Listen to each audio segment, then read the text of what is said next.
एक महीना तो एहतराम करो ना, मिलके बोलो सुभान अल्लाह, सुभान अल्लाह। एक महीना तो आपने करना। सल्लल्लाहु अलैहि या रसूल अल्लाह, वसल्लम अलैका या हबीब अल्लाह।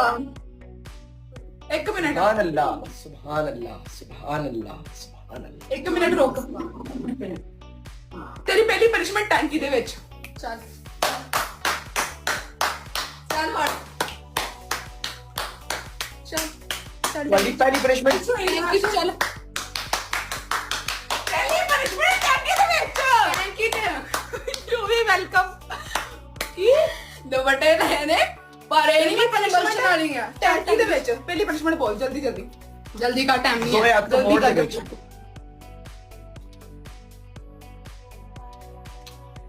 आइए